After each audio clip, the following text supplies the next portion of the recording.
Hello ਹਾਂਜੀ ਸਵਾਗਤ ਕਰਦੇ ਹਾਂ ਜੀ ਤੁਹਾਡਾ ਅਸੀਂ ਆਪਣੇ YouTube ਚੈਨਲ ਦੇ ਉੱਤੇ। ਤੇ ਅਸੀਂ ਅੱਜ ਜਿਹੜੀ ਵੀਡੀਓ ਲੈ ਕੇ ਆਏ ਹਾਂ ਇਹ ਬਹੁਤ ਹੀ ਇੰਪੋਰਟੈਂਟ ਹੋਣ ਵਾਲੀ ਹੈ, ਕਿਉਂਕਿ ਪੋਲੀਟੀ ਦੇ ਬਹੁਤ ਹੀ ਇੰਪੋਰਟੈਂਟ ਕੁਐਸਚਨ ਅਸੀਂ ਕਰਵਾਉਣ ਜਾ ਰਹੇ ਹਾਂ। ਤੁਸੀਂ ਜਿਹੜੀ ਵੀਡੀਓ ਹੈ ਸਕਿਪ ਨਹੀਂ ਕਰਨੀ ਹੋਵੇਗੀ, ਇੱਕ ਇੱਕ ਕੁਐਸਚਨ ਨੂੰ ਜਿਹੜਾ ਧਿਆਨ ਦੇ ਨਾਲ ਦੇਖਣਾ ਹੈ ਤੇ ਕੋਈ ਵੀ ਕੁਐਸਚਨ ਹੈ ਉਹ ਮਿਸ ਨਹੀਂ ਕਰਨਾ ਹੋਵੇਗਾ। ਜੇ ਤੁਸੀਂ ਸਾਡੇ ਟੈਲੀਗ੍ਰਾਮ ਚੈਨਲ ਨਹੀਂ ਜੁਆਇਨ ਕੀਤਾ ਉਸ ਨੂੰ ਹੁਣੇ ਹੀ ਜੁਆਇਨ ਕਰੋ। ਉਸ 'ਤੇ ਵੀ ਜਿਹੜੇ ਮੌਕ ਟੈਸਟ ਅਤੇ ਕੁਇਜ਼ਿਜ਼ ਆ ਉਹ ਚੱਲਦੇ ਰਹਿੰਦੇ ਨੇ। ਅਤੇ ਜਿਹੜਾ ਸਾਡਾ ਚੈਨਲ ਹੈ ਜੋ ਇਹ ਜ਼ਰੂਰ ਸਬਸਕ੍ਰਾਈਬ ਕਰੋ। ਪਹਿਲਾ ਪ੍ਰਸ਼ਨ ਕੀ ਕਹਿ ਰਿਹਾ ਹੈ? 1983 ਵਿੱਚ ਕੇਂਦਰ ਰਾਜ ਸੰਬੰਧਾਂ 'ਤੇ ਕੇਂਦਰ ਸਰਕਾਰ ਦੁਆਰਾ ਹੇਠ ਲਿਖਿਆਂ ਵਿੱਚੋਂ ਕਿਹੜਾ ਕਮਿਸ਼ਨ ਨਿਯੁਕਤ ਕੀਤਾ ਗਿਆ ਸੀ 1983 ਵਿੱਚ? ਇਹਦਾ ਕਰੈਕਟ ਆਨਸਰ ਕੀ ਹੈ ਜੀ? ਕਰੈਕਟ ਆਨਸਰ ਹੈ ਏ, ਸਰਕਾਰੀਆ ਕਮਿਸ਼ਨ। ਇਹ 1983 ਦੇ ਵਿੱਚ ਜਿਹੜਾ ਹੈ ਇੱਕ ਜੱਜ ਨੇ ਉਹ ਨਿਯੁਕਤ ਕੀਤਾ ਸੀ। ਸਰਕਾਰੀਆ ਕਮਿਸ਼ਨ 1983 ਦੇ ਵਿੱਚ ਵੱਖ-ਵੱਖ ਵਿਭਾਗਾਂ ਦੇ ਕੇਂਦਰ ਰਾਜ ਸੰਬੰਧਾਂ ਦੀ ਜਾਂਚ ਕਰਨ ਲਈ ਸਥਾਪਿਤ ਕੀਤਾ ਸੀ। ਠੀਕ ਹੈ, ਜਿਹੜੇ ਜੱਜ ਸੀਗੇ ਜਿਹੜੇ ਰਣਜੀਤ ਸਿੰਘ ਸਰਕਾਰੀਆ, ਉਹਨਾਂ ਨੇ ਇਹ ਬਣਾਈ ਸੀ ਜਦੋਂ ਰਿਟਾਇਰ ਹੋਏ ਸੀ। ਠੀਕ ਹੈ, 1983 ਵਿੱਚ ਸਰਕਾਰੀਆ ਕਮਿਸ਼ਨ ਯਾਦ ਰੱਖਣਾ ਹੈ ਤੁਸੀਂ। ਨੈਕਸਟ ਅਸੀਂ ਚੱਲਦੇ ਹਾਂ। ਹੇਠ ਲਿਖੇ ਵਿੱਚੋਂ ਕਿਹੜਾ ਟੈਕਸ ਕੇਂਦਰ ਸਰਕਾਰ ਦੁਆਰਾ ਲਗਾਇਆ ਜਾਂਦਾ ਹੈ ਪਰ ਜਿਹੜੀ ਸਟੇਟ ਗੌਰਮੈਂਟ ਹੈ ਉਹ ਇਸ ਨੂੰ ਇਕੱਠਾ ਅਤੇ ਇਕੱਤਰਿਤ ਕਰਦੀ ਹੈ ਅਤੇ ਨਿਰਧਾਰਿਤ ਕਰਦੀ ਹੈ? ਕਰੈਕਟ ਆਨਸਰ ਕੀ ਬਣ ਜਾਊਗਾ ਇਹਦਾ? ਜਿਹੜੀ ਕਿ ਸੈਂਟਰ ਗੌਰਮੈਂਟ ਉਹਨਾਂ ਦੁਆਰਾ ਲਗਾਇਆ ਜਾਂਦਾ ਹੈ, ਲੇਕਿਨ ਜਿਹੜੀ ਗੌਰਮੈਂਟ ਹੁੰਦੀ ਹੈ ਨਾ ਸਟੇਟ ਦੀ, ਉਹਨਾਂ ਦੁਆਰਾ ਇਕੱਠਾ ਕੀਤਾ ਜਾਂਦਾ ਹੈ ਉਹ। ਓਪਸ਼ਨ ਜਿਹੜਾ ਇੱਕ ਤਾਂ ਇਹ ਸਟੈਂਪ ਡਿਊਟੀਜ਼ ਹੋ ਗਿਆ, ਠੀਕ ਹੈ, ਦੂਜਾ ਵਿਕਰੀ ਕਰ, ਵੇਚ ਮੁੱਲ ਵਾਲਾ ਕਰ ਟੈਕਸ ਹੋ ਗਿਆ। ਠੀਕ ਹੈ, ਇਹ ਦੋਵੇਂ ਆ ਜਿਹੜੀ ਇਹ ਕੇਂਦਰ ਸਰਕਾਰ ਜਾਂ ਸੈਂਟਰਲ ਗੌਰਮੈਂਟ ਲਗਾਉਂਦੀ। ਤਾਂ ਇਸ ਦਾ ਕਰੈਕਟ ਆਨਸਰ ਕੀ ਹੋ ਜਾਊਗਾ? ਡੀ ਇਸ ਦਾ ਬਿਲਕੁਲ ਕਰੈਕਟ ਆਨਸਰ ਚਲਾ ਜਾਊਗਾ। ਏ ਅਤੇ ਬੀ। ਅਤੇ ਜਿਹੜਾ ਡਾਕਟਰੀ ਅਤੇ ਟੋਇਲਟ ਸਮੱਗਰੀ ਅਤੇ ਸਟੈਂਪ ਡਿਊਟੀਜ਼ ਜਿਹੜਾ ਕਰ ਹੁੰਦਾ ਹੈ, ਆਬਕਾਰੀ ਕਰ ਹੁੰਦਾ ਹੈ, ਤੋਂ ਪੈਦਾ ਹੋਣ ਵਾਲੀ ਆਮਦਨ ਕੇਂਦਰ ਸਰਕਾਰ ਦੁਆਰਾ ਲਗਾਈ ਜਾਂਦੀ ਹੈ। ਠੀਕ ਹੈ, ਪਰ ਸੰਬੰਧਿਤ ਰਾਜ ਸਰਕਾਰ ਸਟੇਟ ਗੌਰਮੈਂਟ ਜਿਹੜੀ ਉਹਨਾਂ ਦੁਆਰਾ ਇਕੱਠੀ ਕੀਤੀ ਜਾਂਦੀ ਹੈ। ਇਹ ਇੰਪੋਰਟੈਂਟ ਕੁਐਸਚਨ ਬਣ ਜਾਊਗਾ ਪੋਲੀਟੀ ਦਾ। ਨੈਕਸਟ, ਹੇਠ ਲਿਖੇ ਵਿੱਚੋਂ ਕਿਹੜਾ ਟੈਕਸ ਰਾਜ ਸਰਕਾਰ ਦੁਆਰਾ ਲਗਾਇਆ ਜਾਂਦਾ ਹੈ ਅਤੇ ਇਕੱਠਾ ਕੀਤਾ ਜਾਂਦਾ ਹੈ? ਹੁਣ ਇਹਨਾਂ ਨੇ ਪੁੱਛ ਲਿਆ ਰਾਜ ਸਰਕਾਰ, ਜਿਵੇਂ ਕਿ ਸਟੇਟ ਗੌਰਮੈਂਟ ਦੁਆਰਾ ਲਗਾਇਆ ਜਾਂਦਾ ਹੈ ਜਿਹੜਾ, ਉਹ ਤੁਸੀਂ ਦੱਸਣਾ ਹੈ। ਅਤੇ ਇਕੱਠਾ, ਇੱਕ ਤਾਂ ਹੋ ਗਿਆ ਐਸੈਟਸ ਡਿਊਟੀ ਜਿਹੜੀ ਜ਼ਮੀਨਾਂ ਦਾ ਜੋ ਵੀ ਕਰ ਹੁੰਦਾ ਹੈ ਉਹ। ਠੀਕ ਹੈ, ਦੂਜਾ ਵਿਕਰੀ ਵੇਚ ਮੁੱਲ ਵਾਲਾ ਟੈਕਸ, ਅਤੇ ਤੀਜਾ ਜ਼ਮੀਨ ਦੀ ਆਮਦਨ। ਤਾਂ ਇਹ ਉਪਰੋਕਤ ਸਾਰੇ ਹੀ ਹੋ ਜਾਊਗਾ। ਇਹ ਸਟੇਟ ਗੌਰਮੈਂਟ ਦੁਆਰਾ ਇਕੱਠਾ ਕੀਤਾ ਜਾਂਦਾ ਹੈ ਟੈਕਸ। ਇਹ ਅਲੱਗ-ਅਲੱਗ ਜਿਹੜੇ ਸਟੇਟ ਗੌਰਮੈਂਟ ਦੁਆਰਾ ਲਗਾਏ ਗਏ ਟੈਕਸ ਨੇ। ਵਿਕਰੀ ਅਤੇ ਵੈਟ, ਪੇਸ਼ੇਵਰ ਟੈਕਸ ਹੋ ਗਿਆ, ਲਗਜ਼ਰੀ ਟੈਕਸ ਜਿਹੜੇ ਵੱਡੇ ਵੱਡੇ ਬਿਲਡਿੰਗ ਮਕਾਨਸ ਹੋ ਗਏ, ਮਨੋਰੰਜਨ ਜਿਵੇਂ ਕਿ ਸਿਨੇਮਾ ਵਗੈਰਾ, ਕੋਈ ਵੀ PVR, ਮੋਟਰ ਵਾਹਨ, ਰਾਜ ਵਿੱਚ ਦਾਖਲ ਹੋਣ ਵਾਲੇ ਜਿੰਨੇ ਵੀ ਟੈਕਸ ਹੁੰਦੇ ਨੇ, ਜਿਵੇਂ ਕਿ ਅਲੱਗ-ਅਲੱਗ, ਜਿਸ ਤਰ੍ਹਾਂ ਕਿ ਹਿਮਾਚਲ ਦੇ ਵਿੱਚ ਅਸੀਂ ਜਾਵਾਂਗੇ ਤਾਂ ਟੈਕਸ ਦੇਵਾਂਗੇ, ਹਰਿਆਣੇ ਦੇ ਵਿੱਚ ਟੈਕਸ, ਖੇਤੀਬਾੜੀ ਆਮਦਨ ਦੇ ਟੈਕਸ, ਠੀਕ ਹੈ, ਜ਼ਮੀਨ ਅਤੇ ਇਮਾਰਤਾਂ ਟੈਕਸ। ਇਹ ਸਾਰਾ ਕੀ ਜਿਹੜਾ ਕਿ ਸਟੇਟ ਗੌਰਮੈਂਟ ਹੈ ਉਹ ਇਕੱਠੀ ਕਰਦੀ ਹੈ, ਇਹ ਉਹਨਾਂ ਦੁਆਰਾ ਲਗਾਇਆ ਜਾਂਦਾ ਹੈ।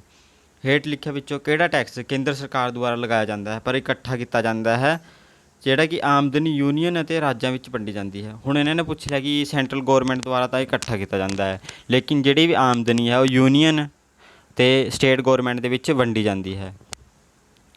ਕਰੈਕਟ ਆਨਸਰ ਕੀ ਚਲਾ ਜਾਊਗਾ ਇਹਦੇ ਨਾਲ? ਆਮਦਨ ਟੈਕਸ। ਜਿੰਨਾ ਵੀ ਇਨਕਮ ਹੁੰਦੀ ਹੈ ਨਾ ਲੋਕਾਂ ਦੀ, ਤਾਂ ਇਹ ਜਿਹੜੀ ਵੀ ਸਟੇਟ ਗੌਰਮੈਂਟ ਹੈ ਇਹਨਾਂ ਦੇ ਵਿੱਚ ਵੰਡੀ ਚਲੀ ਜਾਂਦੀ ਹੈ, ਜਿਹੜਾ ਕਿ ਟੈਕਸ ਭਰਦੇ ਨੇ ਲੋਕ। ਠੀਕ ਹੈ, ਬੀ ਇਸ ਦਾ ਕਰੈਕਟ ਆਨਸਰ ਚਲਾ ਜਾਊਗਾ, ਬੀ। ਨੈਕਸਟ, ਕੇਂਦਰ ਸਰਕਾਰ ਦੁਆਰਾ ਹੇਠ ਲਿਖਿਆਂ ਵਿੱਚੋਂ ਕਿਹੜੀ ਡਿਊਟੀ ਹੈ ਇਹ ਲਗਾਈ ਜਾਂਦੀ ਹੈ ਅਤੇ ਇਕੱਠੀ ਕੀਤੀ ਜਾਂਦੀ ਹੈ? ਠੀਕ ਹੈ, ਕਰੈਕਟ ਆਨਸਰ ਇਹ ਸਾਰੇ। ਕਸਟਮ ਹੋ ਗਿਆ, ਆਬਕਾਰੀ ਹੋ ਗਿਆ, ਐਸੈਟਸ ਹੋ ਗਿਆ, ਇਹ ਸਾਰੇ ਹੀ ਜਿਹੜੇ ਉਪਰੋਕਤ ਸਾਰੇ ਇਹਨਾਂ ਦੁਆਰਾ ਇਹ ਕਰ ਲਗਾਇਆ ਜਾਂਦਾ ਹੈ। ਸਾਰੇ ਸਿੱਧੇ ਟੈਕਸ ਕੇਂਦਰ ਸਰਕਾਰ ਦੁਆਰਾ ਲਗਾਏ ਜਾਂਦੇ ਨੇ। ਸਿੱਧੇ ਟੈਕਸ ਕਿਹੜੇ ਆ? ਇਨਕਮ ਟੈਕਸ, ਠੀਕ ਹੈ, ਵੈਲਥ ਟੈਕਸ, ਕਾਰਪੋਰੇਸ਼ਨ ਟੈਕਸ, ਆਬਕਾਰੀ ਅਤੇ ਕਸਟਮ ਡਿਊਟੀ। ਠੀਕ ਹੈ, ਅਸਿੱਧੇ ਨੇ, ਅਸਿੱਧੇ ਸੀਗੇ, ਪਰ ਜਿਹੜਾ ਜਦੋਂ GST I C, goods and service tax, ਤਾਂ ਇਹਨਾਂ ਦੇ ਵਿੱਚ ਇਹ ਮਿਲਾ ਦਿੱਤੇ ਗਏ 18% ਦੇ ਹਿਸਾਬ ਦੇ ਨਾਲ। ਨੈਕਸਟ, ਕਿਹੜਾ ਲੇਖ ਕੇਂਦਰ ਸਰਕਾਰ ਦੁਆਰਾ ਰਾਜਾਂ ਨੂੰ ਦਿੱਤੀ ਜਾਣ ਵਾਲੀ ਗ੍ਰਾਂਟ ਬਾਰੇ ਦੱਸਦਾ ਹੈ? ਜਿਹੜੀ ਕਿ ਜਿਵੇਂ ਕੇਂਦਰ ਸਰਕਾਰ ਜਦੋਂ ਕੋਈ ਵੀ ਗ੍ਰਾਂਟ ਪੇਸ਼ ਕਰਦੀ ਹੈ ਤਾਂ ਇਹ ਸਟੇਟ ਨੂੰ ਦੇ ਦਿੰਦੀ ਹੈ ਕੋਈ ਵੀ ਗ੍ਰਾਂਟ। ਤਾਂ ਇਹ ਇਸ ਦੇ ਨਾਲ ਕਿਹੜਾ ਆਰਟੀਕਲ ਹੈ? ਧਾਰਾ 275 ਇਹ ਆਰਟੀਕਲ ਇਸ ਦੇ ਲਈ ਜਿਹੜਾ ਅਨੁਛੇਦ ਹੈ ਜਿਹੜੀ 275 ਕੇਂਦਰ ਸਰਕਾਰ ਦੁਆਰਾ ਲੋੜ ਦੇ ਸਮੇਂ ਕੁਝ ਰਾਜਾਂ ਨੂੰ ਦਿੱਤੀ ਜਾਣ ਵਾਲੀ ਗ੍ਰਾਂਟ ਨਾਲ ਸੰਬੰਧਿਤ ਹੈ। ਇਹ ਭਾਰਤ ਦੇ ਸੰਚਿਤ ਫੰਡ 'ਤੇ ਲਗਾਇਆ ਜਾਂਦਾ ਹੈ। ਇਹ ਕੇਂਦਰ ਸਰਕਾਰ ਸਟੇਟ ਗੌਰਮੈਂਟ ਨੂੰ ਦਿੰਦੀ ਹੈ। ਹੇਠ ਲਿਖੇ ਵਿੱਚੋਂ ਕਿਹੜਾ ਲੇਖ ਉਪ ਰਾਸ਼ਟਰਪਤੀ ਦੀ ਚੋਣ ਨਾਲ ਸੰਬੰਧਿਤ ਹੈ? ਜਿਹੜਾ ਉਪ ਰਾਸ਼ਟਰਪਤੀ ਹੈ ਸਾਡਾ ਆਰਟੀਕਲ 66, ਠੀਕ ਹੈ। ਕੌਣ ਹੈ? ਵੈਂਕਈਆ ਨਾਇਡੂ ਉਪ ਰਾਸ਼ਟਰਪਤੀ ਹੈ ਸਾਡਾ, ਰਾਜ ਸਭਾ ਦਾ ਜਿਹੜਾ ਸਪੀਕਰ ਹੁੰਦਾ ਹੈ, ਠੀਕ ਹੈ। ਅਤੇ ਆਰਟੀਕਲ 66 ਹੈ ਜਿਹੜਾ ਇਹ ਉਪ ਰਾਸ਼ਟਰਪਤੀ ਦੀ ਚੋਣ ਦੇ ਨਾਲ ਸੰਬੰਧਿਤ ਹੈ। ਉਪ ਰਾਸ਼ਟਰਪਤੀ ਨੂੰ ਉਹਨਾਂ ਦੇ ਅਹੁਦੇ ਤੋਂ ਕੌਣ ਹਟਾ ਸਕਦਾ ਹੈ? ਵੈਰੀ ਇੰਪੋਰਟੈਂਟ ਕੁਐਸਚਨ ਹੈ। ਉਪ ਰਾਸ਼ਟਰਪਤੀ ਨੂੰ ਕੌਣ ਹਟਾ ਸਕਦਾ ਹੈ? ਸੰਸਦ ਉਹਨਾਂ ਨੂੰ ਉਹਦੇ ਅਹੁਦੇ ਤੋਂ ਹਟਾ ਸਕਦੀ ਹੈ। ਤਾਂ ਇਸ ਦਾ ਕਰੈਕਟ ਆਨਸਰ ਕੀ ਚਲਾ ਜਾਊਗਾ? ਸੀ ਦੇ ਨਾਲ ਚਲਾ ਜਾਊਗਾ, ਠੀਕ ਹੈ ਜੀ। ਉਹਨਾਂ ਦੇ ਵਿੱਚ ਜਿਹੜੀ ਸੰਸਦ ਦੇ ਵਿੱਚ ਸਖਤੀ ਹੁੰਦੀ ਹੈ ਵਾਈਸ ਪ੍ਰੈਜ਼ੀਡੈਂਟ ਨੂੰ ਹਟਾਉਣ ਦੀ। ਅਤੇ ਇਹਨਾਂ ਨੇ ਲਿਖਿਆ ਹੈ ਕਿ ਉਪ ਰਾਸ਼ਟਰਪਤੀ ਦੇ ਅਹੁਦੇ ਦੀ ਮਿਆਦ ਇਸ ਪ੍ਰਕਾਰ ਹੈ ਵੀ ਕਿੰਨੇ ਸਾਲ ਤੱਕ ਉਹ ਕੰਮ ਕਰ ਸਕਦਾ ਹੈ। ਆਪਸ਼ਨ ਡੀ ਇਸ ਦਾ ਕਰੈਕਟ ਹੈ 5 ਸਾਲ, ਸਿਰਫ 5 ਸਾਲ, ਠੀਕ ਹੈ। ਉਪ ਰਾਸ਼ਟਰਪਤੀ 5 ਸਾਲਾਂ ਦੀ ਮਿਆਦ ਲਈ ਚੁਣੇ ਜਾਂਦੇ ਹਨ। ਹਾਲਾਂਕਿ ਕਾਰਜਕਾਲ ਪੂਰਾ ਹੋਣ ਤੋਂ ਪਹਿਲਾਂ ਵੀ ਉਹ ਇਸਤੀਫਾ ਦੇ ਸਕਦੇ ਹਨ ਜਾਂ ਫਿਰ ਉਹ ਇਸਤੀਫਾ ਦੇ ਸਕਦੇ ਨੇ। ਉਪ ਰਾਸ਼ਟਰਪਤੀ ਡੈਸ਼ ਦੇ ਸਾਬਕਾ ਅਧਿਕਾਰੀ ਚੇਅਰਮੈਨ ਹੁੰਦੇ ਨੇ। ਇਹ ਦਾ ਕਰੈਕਟ ਆਨਸਰ ਮੈਂ ਪਹਿਲਾਂ ਕਿਹਾ ਕਿ ਰਾਜ ਸਭਾ ਦੇ ਵਿੱਚ ਉਹ ਸਪੀਕਰ ਵੀ ਹੁੰਦੇ ਨੇ। ਤਾਂ ਉਪ ਰਾਸ਼ਟਰਪਤੀ ਇਹਨਾਂ ਨਾਲ ਸੰਬੰਧਿਤ ਹੈ ਰਾਜ ਸਭਾ। ਨੈਕਸਟ, ਹੇਠ ਲਿਖਿਆ ਵਿੱਚੋਂ ਕਿਹੜਾ ਲੇਖ ਪ੍ਰਧਾਨ ਮੰਤਰੀ ਅਤੇ ਹੋਰ ਮੰਤਰੀਆਂ ਦੀ ਨਿਯੁਕਤੀ ਨਾਲ ਸੰਬੰਧਿਤ ਹੈ? ਹੁਣ ਇਹਨਾਂ ਨੇ ਪੁੱਛ ਲਿਆ ਵੀ ਕਿਹੜਾ ਲੇਖ ਹੈ ਜਿਹੜਾ ਉਹ ਪ੍ਰਧਾਨ ਮੰਤਰੀ ਅਤੇ ਹੋਰ ਮੰਤਰੀਆਂ ਦੀ ਨਿਯੁਕਤੀ ਦੇ ਨਾਲ ਸੰਬੰਧਿਤ ਹੈ। ਤਾਂ ਆਪਸ਼ਨ ਆਰਟੀਕਲ ਸੀ 75। ਆਰਟੀਕਲ 75 ਹੈ ਜਿਹੜਾ ਇਹ ਪ੍ਰਧਾਨ ਮੰਤਰੀ ਦੀ ਨਿਯੁਕਤੀ ਅਤੇ ਹੋਰ ਮੰਤਰੀਆਂ ਦੀ ਨਿਯੁਕਤੀ ਦੇ ਨਾਲ ਸੰਬੰਧਿਤ ਹੈ। ਇੰਪੋਰਟੈਂਟ ਕੁਐਸਚਨ ਬਣ ਜਾਂਦਾ ਇੱਥੇ। ਪ੍ਰਧਾਨ ਮੰਤਰੀ ਪ੍ਰਾਈਮ ਮਿਨਿਸਟਰ ਨੂੰ ਹੇਠ ਲਿਖੇ ਵਿੱਚੋਂ ਕਿਸ ਦੁਆਰਾ ਨਿਯੁਕਤ ਕੀਤਾ ਜਾਂਦਾ ਹੈ? ਆਪਸ਼ਨ ਬੀ ਰਾਸ਼ਟਰਪਤੀ ਹੈ ਜਿਹੜਾ ਪ੍ਰੈਜ਼ੀਡੈਂਟ ਸਾਡਾ, ਕੌਣ ਹੈ? ਰਾਮਨਾਥ ਕੋਵਿੰਦ, ਠੀਕ ਹੈ। ਉਹਨਾਂ ਦੇ ਨਾਮ ਉਹ ਇਹਨਾਂ ਨੂੰ ਜਿਹੜਾ ਨਿਯੁਕਤ ਕਰਦੇ ਨੇ ਰਾਸ਼ਟਰਪਤੀ ਦਾ। ਆਪਸ਼ਨ ਬੀ ਇਹਦਾ ਕਰੈਕਟ ਆਨਸਰ ਚਲਾ ਜਾਊਗਾ। ਹੇਠ ਲਿਖੇ ਵਿੱਚੋਂ ਕੌਣ ਰਾਸ਼ਟਰਪਤੀ ਨੂੰ ਮੰਤਰੀ ਮੰਡਲ ਦੇ ਸਾਰੇ ਫੈਸਲਿਆਂ ਦੇ ਆਰਟੀਕਲ 78 ਦੇ ਅਧੀਨ ਦੱਸੇਗਾ? ਇਹਦਾ ਕੀ ਆਨਸਰ ਬਣ ਜੂਗਾ? ਕੌਣ ਜਿਹੜਾ ਆਰਟੀਕਲ 78 ਦੇ ਅਧੀਨ ਦੱਸੇਗਾ? ਪ੍ਰਧਾਨ ਮੰਤਰੀ, ਬੀ ਇਸ ਦਾ ਕਰੈਕਟ ਆਨਸਰ ਹੈ। ਨੈਕਸਟ, ਜਿਹੜਾ ਪ੍ਰਧਾਨ ਮੰਤਰੀਆਂ ਸਮੇਤ ਮੰਤਰੀਆਂ ਦੀ ਕੁੱਲ ਗਿਣਤੀ ਵੱਧ ਨਹੀਂ ਹੋਵੇਗੀ, ਜਿਹੜੇ ਲੋਕ ਸਭਾ ਦੇ ਪਰਸੈਂਟੇਜ ਹੈ ਨਾ ਮੈਂਬਰਾਂ ਦੀ, ਤਾਂ ਇਹਦਾ ਆਨਸਰ ਕੀ ਚਲਾ ਜਾਊਗਾ? ਤੁਸੀਂ ਯਾਦ ਰੱਖਣਾ ਹੈ ਆਪਸ਼ਨ ਡੀ 15% ਮੈਂਬਰ। 15% ਮੈਂਬਰ ਹੁੰਦੇ ਨੇ ਜਿਹੜੇ ਲੋਕ ਸਭਾ ਦੇ। ਇਹ ਪ੍ਰਧਾਨ ਮੰਤਰੀ ਦੇ ਅਤੇ ਜਿਹੜੇ ਵੀ ਮੰਤਰੀ ਉਹਨਾਂ ਦੀ ਟੋਟਲ ਮੰਤਰੀ ਪਾਰਟੀ ਦੇ ਉਹਨਾਂ ਦੀ ਕੁੱਲ ਗਿਣਤੀ ਤੋਂ ਵੱਧ ਨਹੀਂ ਹੋਵੇਗੀ ਤਾਂ 15% ਮੈਂਬਰ ਕਰੈਕਟ ਆਨਸਰ ਹੋ ਜਾਊਗਾ। ਇਸ ਵੇਲੇ ਭਾਰਤ ਦੀ ਸੁਪਰੀਮ ਕੋਰਟ ਵਿੱਚ ਕਿੰਨੇ ਜੱਜ ਜਿਹੜੀ ਸੁਪਰੀਮ ਕੋਰਟ ਹੈ ਕਿੰਨੇ ਜੱਜ ਨੇ? ਤਾਂ ਇਹਦਾ ਆਪਸ਼ਨ ਹੈ ਕਰੈਕਟ ਬੀ 31। ਅਤੇ ਜਦੋਂ ਕੋਈ ਬਿੱਲ ਵਗੈਰਾ ਆ ਜਾਂਦਾ ਤਾਂ ਇਹਨਾਂ ਦੀ ਜਿਹੜੀ ਸੰਖਿਆ ਹੈ ਉਹ 30 ਤੋਂ 33 ਤੱਕ ਰਹਿੰਦੀ ਹੈ। ਅਤੇ ਹੁਣ ਦੇ ਸਮੇਂ 31 ਜੱਜ ਨੇ ਜਿਹੜੇ ਉਹ ਹੈਗੇ ਨੇ ਸੁਪਰੀਮ ਕੋਰਟ ਦੇ ਵਿੱਚ। ਅਤੇ ਜਦੋਂ ਬਿੱਲ ਵਗੈਰਾ ਕੋਈ ਪਾਸ ਹੁੰਦਾ ਤਾਂ ਇਹਨਾਂ ਦੀ ਸੰਖਿਆ ਹੈ ਉਹ ਵੱਧ ਜਾਂ ਘੱਟ ਸਕਦੀ ਹੈ, 1-2 ਜੱਜ। ਤਾਂ ਇਹਦਾ ਕਰੈਕਟ ਆਨਸਰ ਬੀ ਹੈ। ਹੇਠ ਲਿਖਿਆਂ ਵਿੱਚੋਂ ਕੌਣ ਚੀਫ ਜਸਟਿਸ ਅਤੇ ਸੁਪਰੀਮ ਕੋਰਟ ਦੇ ਹੋਰ ਜੱਜਾਂ ਦੀ ਨਿਯੁਕਤੀ ਕਰਦਾ ਹੈ? ਕੌਣ ਕਰਦਾ ਹੈ ਜੀ? ਆਪਸ਼ਨ ਡੀ ਰਾਸ਼ਟਰਪਤੀ ਹੈ ਜਿਹੜਾ ਉਹ ਸੁਪਰੀਮ ਕੋਰਟ ਦੇ ਜਿੰਨੇ ਵੀ ਜੱਜ ਨੇ ਉਹਨਾਂ ਦੀ ਨਿਯੁਕਤੀ ਰਾਸ਼ਟਰਪਤੀ ਕਰਦਾ ਹੈ। ਅਤੇ ਬਹੁਤ ਹੀ ਜ਼ਿਆਦਾ ਜਿਹੜੀ ਪਾਵਰ ਹੈ ਉਹ ਰਾਸ਼ਟਰਪਤੀ ਦੇ ਹੱਥ ਵਿੱਚ ਹੁੰਦੀ ਹੈ ਸੁਪਰੀਮ ਕੋਰਟ ਨੂੰ ਲੈ ਕੇ ਵੀ। ਹੇਠ ਲਿਖਿਆਂ ਵਿੱਚੋਂ ਕਿਹੜੀ ਸੁਪਰੀਮ ਕੋਰਟ ਦੀਆਂ ਸਖਤੀਆਂ ਹਨ?